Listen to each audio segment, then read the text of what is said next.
Hey everyone, welcome back to the 20s podcast. This is a podcast for the girls in their 20s who are seeking a life lived to the fullest. I'm Liv. And I'm Meg. And we're filming a podcast today on being roommates. And we're actually pre-filming this podcast for when Meg is on her honeymoon. So we are filming this in the beginning of May, and it's going to be posted in June.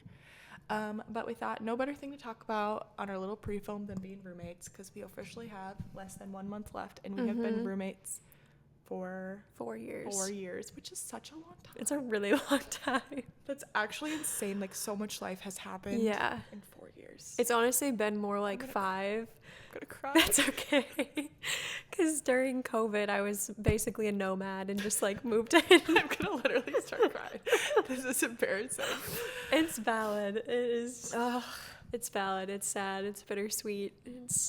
We always knew this day would come, but it does not feel good. Meg's the one getting married. I'm not, so we have to. So I'm the one who's like extra emo. So I'll just be crying over here, but it's good. No, it makes sense.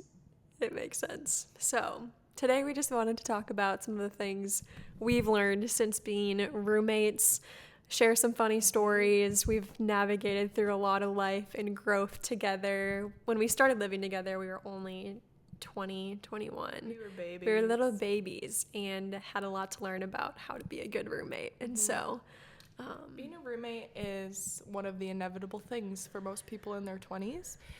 So if you don't have a roommate, it's kind of shocking. Like, most people just have to. And so, and honestly, I think it's one of the best things. It also could be one of the most challenging things. And so we thought, girls in their 20s, you're going to be living with roommates. Let's have a roommate episode. So we're going to go through 5 tips about being a good roommate. We'll also maybe sprinkle in some of our favorite roommate stories. So I guess, should we just dive on into 5 tips? Yeah, for sure. Tip number 1, communicate expectations. Yeah, this one's good. I don't even think you always know going into being roommates what your expectations are. So that's probably the most challenging part at first. Yeah. When you are entering into a new living situation is you might have an idea of what your expectations are, but you kind of have to feel it out. And then with that, be open to having those conversations with each other of like, oh, I actually am expecting this out of my home and out of this situation. Yeah. And I think we could even isolate the first word of just communicate. I think in general, communication is just like the building block of all good relationships. And roommate relationships are unique and they're personal because you're literally in each other's safe resting space. So communicating is super important. I guess maybe some things that you have to communicate as roommates is who is taking care of what. Like, every home needs like different people to take care of different things, which it is unique as roommates, where maybe sometimes like one person is totally owning a piece of the home, but for the most part it's like 50-50 split. So some of the things we wrote down is like who's handling bills and like how and when they'll be paid, like who's paying rent, la-di-da. Like groceries, food, like will we split that, will we not, how to organize the refrigerator and the cabinets and all of the little details and what's shared items versus not shared items, what are joint purchases versus individual ones, what's off limits, what's fair game. Yeah, like, and just like respecting each other's belongings. Like I don't know, I'm trying to think of an example. Like, maybe it's a pan in your house and maybe you have like a set of pans and you don't want them to get all scratched up. Like, you want them to be used a certain way. Like, you want wood utensils to be used on them and you don't want like metal to be scraping it up and ruining the pans. Like, you're literally quoting an example of something that we... Oh, really? Yeah. Have we had this one? Yeah. I was actually thinking I remember this. A dear person of my life was just talking about this, but no, I remember this was like one of our, I think it was year 2 of living together, and this will go into a different point later on, but at the time we weren't using like cast irons or stainless steels. And now we're crunchy. Now we're crunchy. We had just like a ceramic or like a coated non-stick pan. And one day I was using a metal spatula with it. And I honestly just didn't know. And Liv corrected me, but I was so offended. Like I was so offended. When was this? Like what? It was at the apartment? Egg. Okay. We called our last place the Egg. It was on Easter Road, so I don't know how it got called that. But yeah, one of our friends made us this like painting that was like an egg in a home, and it stuck. Yeah. But yeah, I remember just being so offended that Why were you corrected me. offended? I think it was because I genuinely didn't know that I was like doing it wrong, and I thought it was fine, and then I think I just like I wasn't used to like being corrected or having to learn how to do things a different way. I just was like used to doing things how I always have. And so I don't think I had the humility to receive correction at the time. And I felt like it was a personal attack. Like I felt like you were like mad at me and hated me, and like it was like it felt so personal. And then I was like, brah.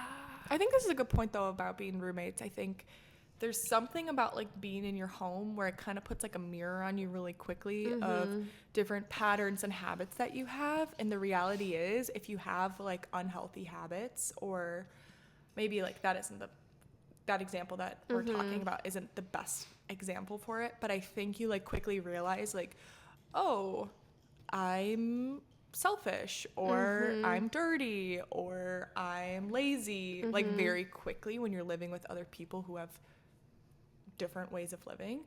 Or so I think it's definitely we don't have it as a point, but like I think a good point for like being a good roommate is just to have humility and just That is point number 5. Wait, is it really? Yeah. Shut We're up. gonna Okay, jump guys, to this point is- number I'll be 5. honest, I did not prep for this podcast. It's really starting to become a thing where I'm just like kind of an off-riff girl, but Meg already has it in here.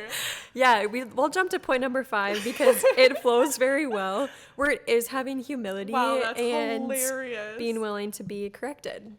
Wow, you all come from different households with different habits and routines. That's normal and challenging. It's a fire point, Meg. Yeah, and it's challenging because you were used to like a way of living for 18 years and your family was used to that way, and you never had people coming into your home that were disrupting your way of life, and then all of a sudden you're all in a new space together and everyone does things differently, and the littlest things can be so triggering or like disruptive if other people are doing it different than you. Yeah, that's so good.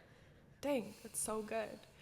I think with that though, like, so yeah, having humility, being open to feedback, la-di-da, but I think even just, it goes both sides of like, if you're someone who is sharing feedback with your roommate, to do that in a very loving and gentle and kind way, because I think it's both people having humility of, okay, maybe you are someone who, okay, maybe you're the person who knows that you shouldn't be using a metal spatula on a nonstick pan, but you shouldn't be saying it in a way that's like going to just absolutely Be like defeating and demeaning demeaning to the person who doesn't know, and so on and so forth. And so I think there's a way of just like gently communicating in general and having humility that, I don't know, you're not completely right. Yeah, for sure. I think another point in that too is if there is something that's bothering you, even if it's like a little thing, like it might not even be the person's being dirty or messy, but you would prefer it to look different. If it's bothering you, I feel like you have to communicate it or decide to let it go and not let it build resentment. That's good. And so you have to just make a choice in it of like, is this something I want to communicate and bring clarity to and set an expectation about? Or is it really not that big of a deal and I just need to learn how to let go of it? And because otherwise the in-between really does lead to like resentment or irritability or just like annoyance that this person can't read your mind or do it like you do it. Yeah, that's good. And I think like sometimes you have to you have to continue to communicate things. Like we still like roommates for 4 years, and like there's still like sometimes a need of like, hey, I like need you to do X, or like, would you please help in this way more? Even though we've have done so many reps, but I think there's just like sometimes a time and a place to like continue to communicate, even if you've communicated something before. Yeah, because even in being roommates, like seasons just look different for different people. So there's times we've experienced where one person is carrying way more of the load in the home than the other person, and so that just like adjusts expectations and things like that. And it's a good opportunity to learn how to just like serve people too when it's like, okay, one of us is having a harder season or struggling, now is the time to die to myself more and learn how to serve, or just learn how to see things that I wouldn't normally see, and that sort of stuff, which takes time to learn. It's good. But some good points right there. All right, so that's humility. Number 2, have some humility. I was thinking of something, but it was a side tangent about humility. Let's not go down it. Number 2, or number 3, cleanliness is respect. Yeah, cleanliness is respect. Low key, I think it is just a good way to respect people. I don't know. It's just like, I really believe like being clean is like a good godly thing. For like sure. Living in filth is just not like a edifying, good, light thing. And so, yeah, we've definitely tried to, as roommates, like hold a standard of cleanliness, and we definitely fail a lot. Just like sometimes like life can get overwhelming, but I think it is one of the most loving ways to respect your roommate. So some of the points we wrote down is like decide how you're going to share the load and communicate that. If you're not communicating who's doing what, it's probably falling on somebody. And so, yeah, make sure you're having communicative conversations about that. Yeah. And I think something we've learned in this has definitely been a more on me thing, where growing up, I didn't have a ton of responsibilities in our house doing cleaning chores. And so I didn't even know how to clean necessarily, or how to see things that needed to be cleaned. And so I remember it being like very eye-opening living with Liv, where she was like, we need to wipe down the cabinets and wipe down the front of the fridge and wipe down the trim of the windows and the bathtub. And I'm like, these are things I've never noticed in my entire life. And at that point, I remember, again, being offended by it, where I was like, why do we need to do this? This is ridiculous.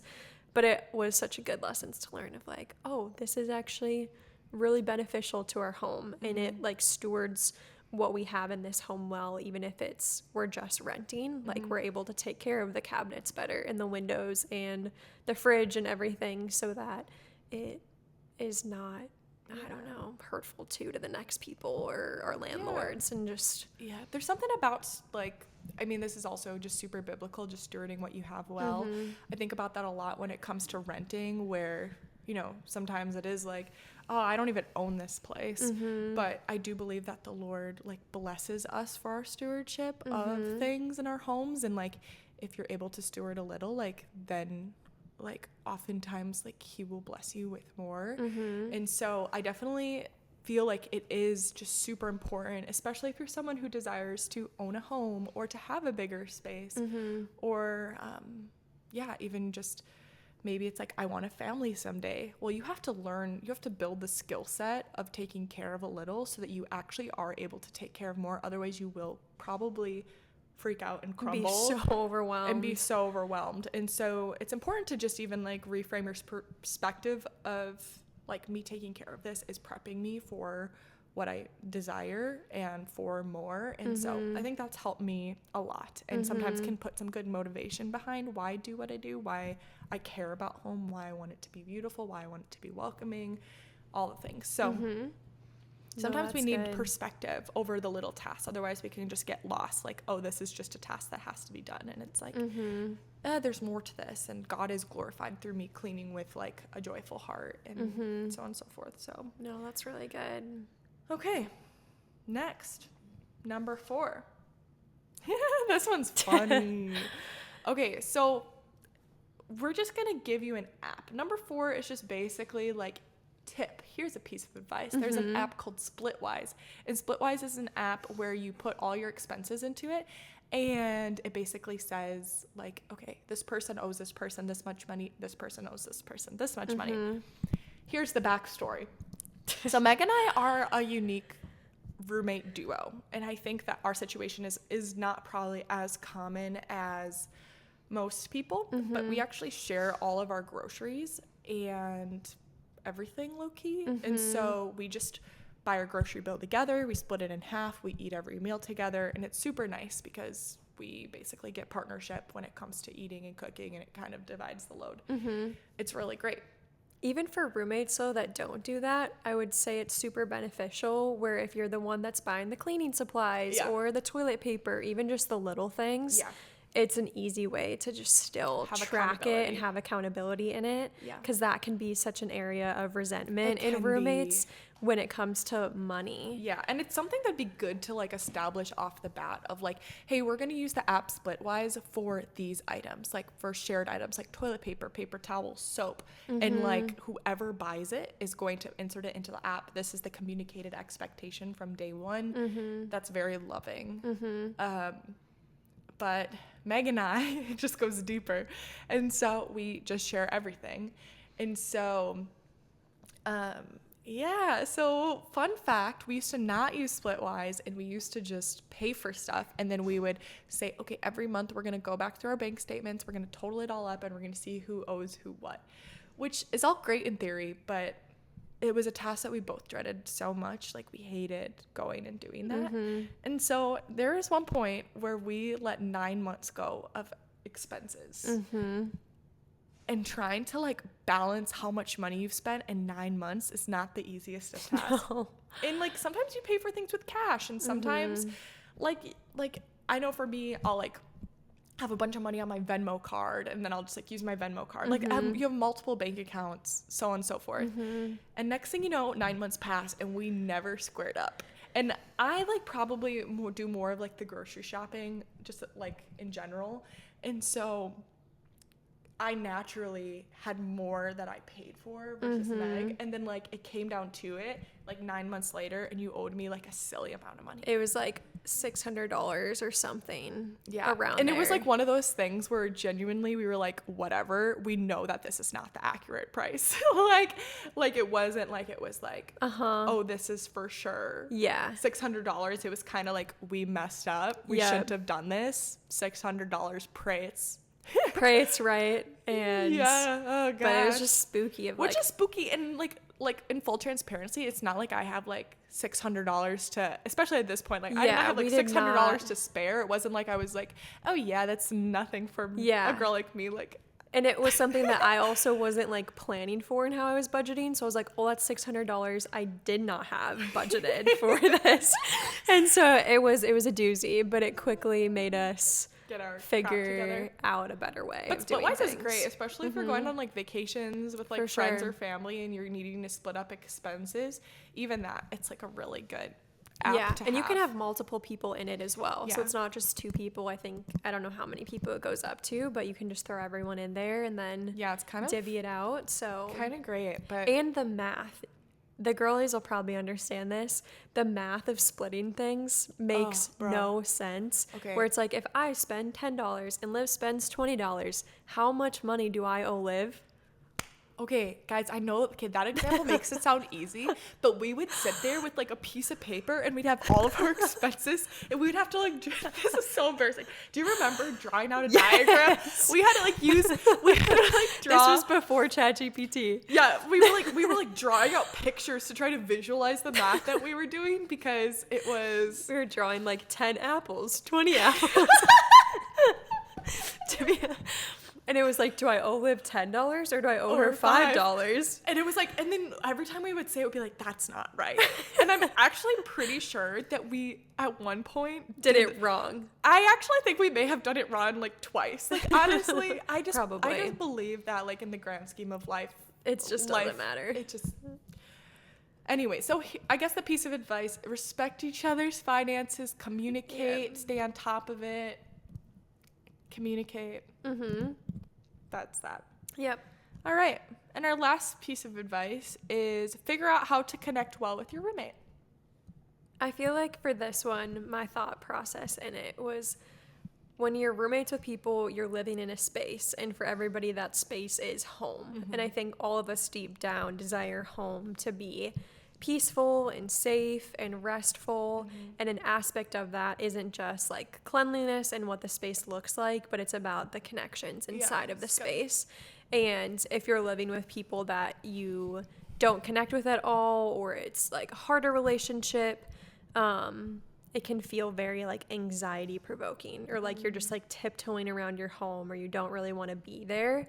And you don't have to be best friends with your roommate, but at least like knowing how to connect and just like respect where each other are at and what each other are desiring out of the roommate relationship, I feel like is super important, so that you have, again, just like clear expectations and don't have to have it be uncomfy. Yeah, because it definitely might be a little bit more of, I don't want to say a business relationship, but like where you actually have to like set intentional time to discuss like specific points in your home for the connection to, I guess, like make sense even. Where you might not be best friends, you might not be doing life together, it might be pretty like transactional, but like there's still a way to connect with them well in that and to like love each other well. And so what happens if you don't like your roommate? That is a good question. It's a tough one, and it's honestly like very common. And so I'm trying to think. I guess the first thing is you can't be mean. You can't be There's never an excuse to be an icky person, even if they're not your best friend. I think it's important to just have some like healthy boundaries with it, where it's like you can still be respectful. I think respect is everything. Like, be respectful and loving, control like yourself in it, but then at the same time, if it is like a toxic situation or you just aren't jiving, like it is okay to have boundaries. And again, it's okay for them to not be your friend. Like, you can still operate well in the space and respect each other and like have small talk without needing to be their best friend or do. Because would you say, I think it's probably just not an expectation, but I think there's so many things in life that we all deeply desire. And I think one of them is like you go to college or you move away and you find your roommate and your best friends, and it's like this like sitcom movie situation. And the reality is it's just not going to be that way for everybody. And if you do get that, I think it's just like a cherry on top, but there's nothing guaranteed that that's going to be your circumstance and situation. So I think it's important to have healthy expectations for roommates so that you're not like completely disappointed or hurt by the fact that, it might just be a very like logistical relationship. For sure. Yeah. And I think too, being in your 20s, everybody is still trying to figure out who they are in their life. And so you could live with someone for 1 year and your roommate could change drastically just because they're like discovering themselves or figuring out what they value or just how they desire to live life. And so I think just having that realistic expectation too of this might just be like an ever-changing relationship and continue to like shift and change and evolve closer together or further away or whatever it may be, because it's just so much new too. Totally. I think that like, I know I'll speak on behalf of myself, but I know this is similar for you. My first roommates that I had at the age of, was it 20? I guess like you could say your first dorm roommate, but who I was then going off to college to who I am today, like there's some similarities of just like my personality and who I am, but like I'm a different person. Like it's just, I've like finally stepped into probably more of like my true self and like what feels most like me. But my first few roommates, like they probably wouldn't even recognize me in so many ways. And vice versa to them. I'm sure they're so different. And so there has to be grace for the process, grace for the growth, just like the evolution that everyone is kind of like in their early 20s. So for sure. Yeah. That's good. That is good. Well, should we wrap it up by maybe sharing a few funny roommate stories? Yeah. Do you have one you want to start with? I want to talk about the time when Liv and I's roommates almost broke up because we fostered a dog. Oh my gosh. That was great. Sorry, that was probably sorry to the mic. I'll give a little bit more backstory. This was an apartment. This was a trialing point of mine and Meg's relationship. Yeah. This was also an apartment we moved into. Our first one we moved into together. we moved in the dead of winter. It was January, and it had no windows, and we did not know how that was going to affect us mentally. Yeah, so because the backstory was we actually owned our shop at the time. Mm-hmm. I was in a 2-bedroom apartment by myself. We specifically got the apartment because we were operating Shop 20s. So it was like, we're going to have a room for our Shop 20 stuff and then a room for me. Yeah. Then Meg graduated from college, moved officially to La Crosse. And then there was an apartment that opened up in the same building that we were in for like $100 more each month with the whole other bedroom. Yeah. And so we were like, I mean, this Perfect. apartment was like double in size. It was massive. Yeah. And so we saw it and we were like, yes, we will both, like, we need this apartment.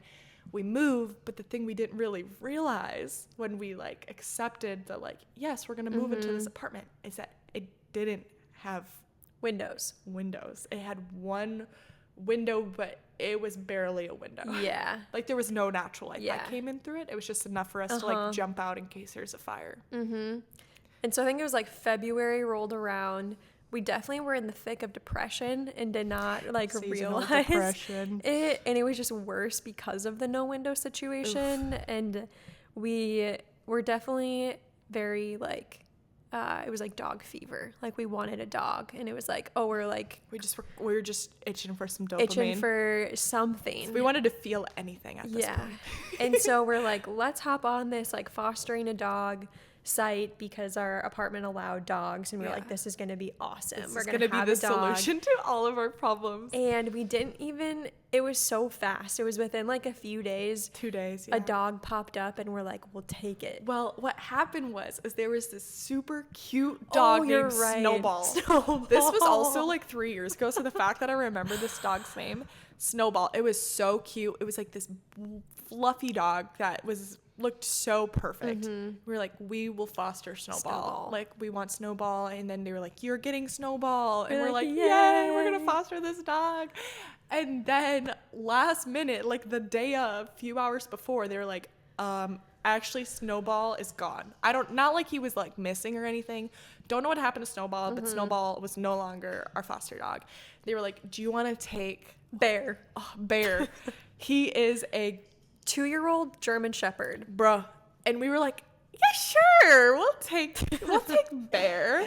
And so we roll up to this Petco parking lot because that's where you pick up the foster dogs. Because it's sad, like they're coming on this truck all the way from Texas, like they're saving these dogs. This dog, it smells like pee, urine, like all the things. And he was so quiet and demure, but he probably was just absolutely petrified. They probably like gave him some drugs too for that car ride. That's true.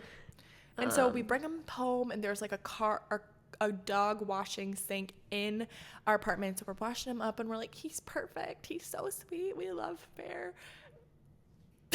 And then, like, whatever drug he got off of, like, an hour later, 2-year-old German Shepherd, like, German Shepherds are bred for protecting and, like, to be running in fields and herding animals and not made to be in an apartment complex, okay? Cooped up all day. In full transparency, we did not like look into that. We were definitely more thinking about ourselves than the dog. the poor dog.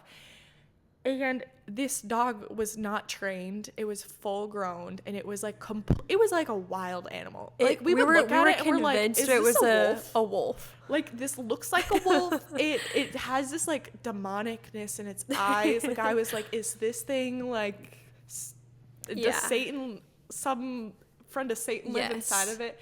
And this dog, we only foster this dog for maybe 2 weeks. Oh, less than that. Less than that? I was gonna say like, yeah, 8. I think we made it like 8 days. And at first we were like, we're going to train this dog. We are going to help save this dog. And we were not okay.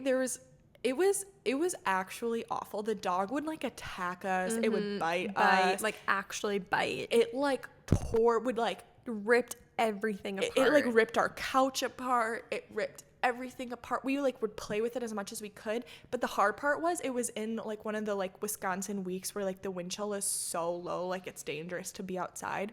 So we had this like little doggy pen thing outside for it to go potty, but we couldn't even take him on walks. It was so cold. It was just like a bitterly cold week. So that was really hard. And yeah, next thing you know, like it was awful. Like I would take the days basically, and I was in school. I was giving a presentation. It was 2020 or 2021 Zoom, like it was my senior year of college.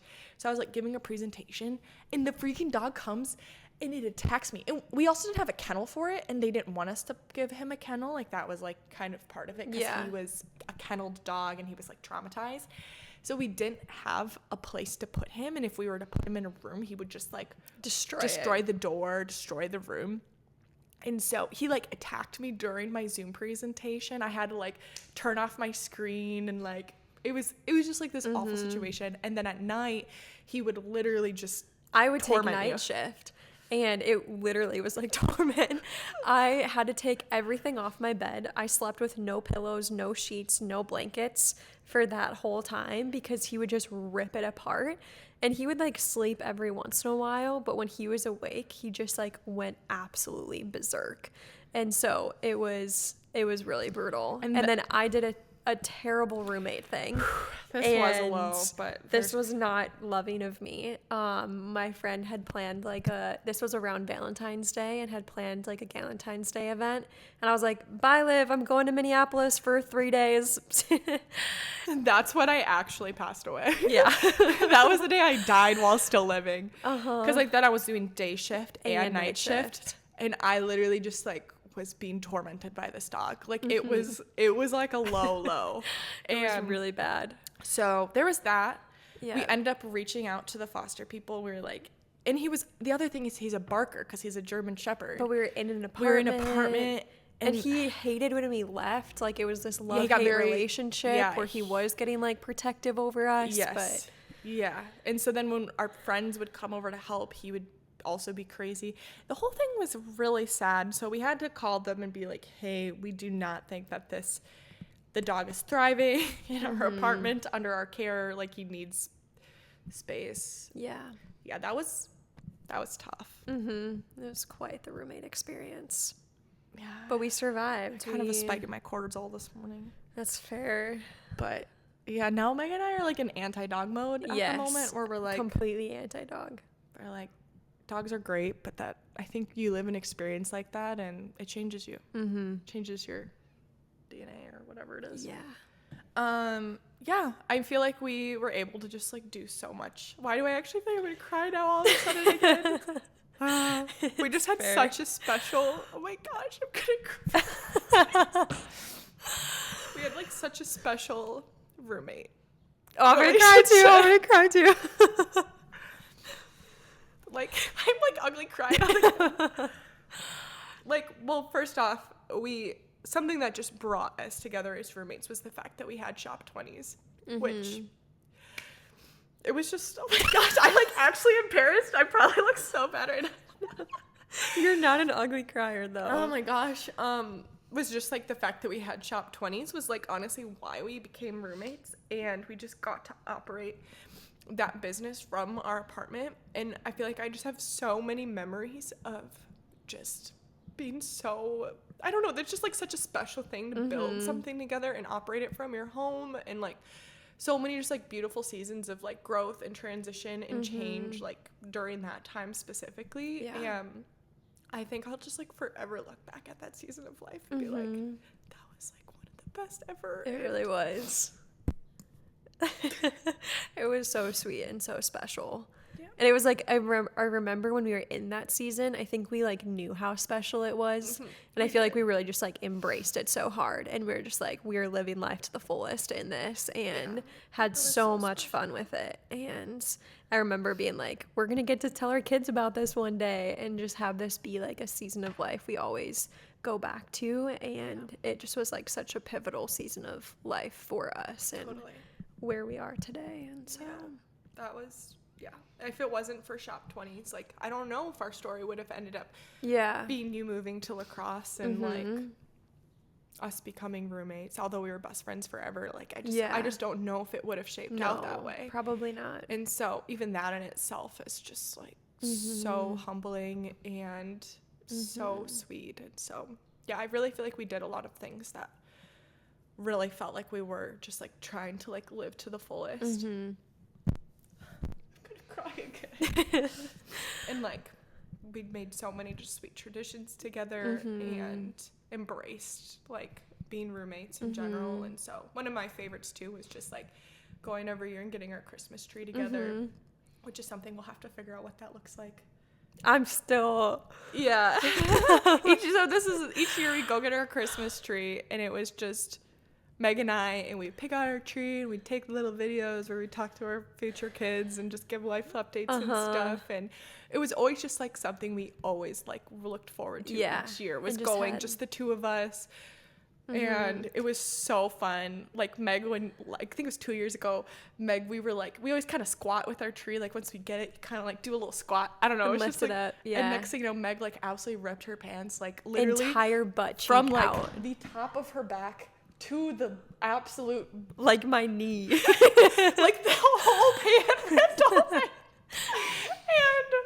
oh my gosh, we just like never laughed so hard just at like that. And there was always just such good memories of strapping the Christmas tree to the top of the tracks, and always a very grounding experience for us. And so I feel like we did just like embrace it to the full, the season of life we were in, where we're like, we know we're gonna be roommates for a good amount of time. And so we're like, let's just have the most fun with it, build traditions, learn how to host, like learn just like how to have such a fun life together. So it really has been the best.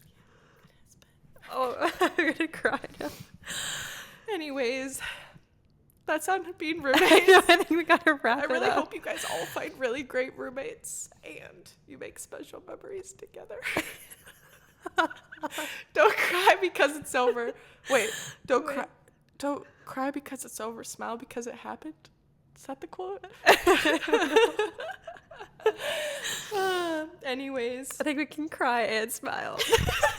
some tears are rolling. Oh, guys, honestly, you guys aren't gonna see this episode till after you're gonna be watching this as we're in the first week of separation. Yeah. So pray for us. For real. When you listen to this, pray for us. And we look forward to building a new era of friendship and life together. Yes. It's going to be good. This one's a sweet one. Okay. All right. Bye, guys.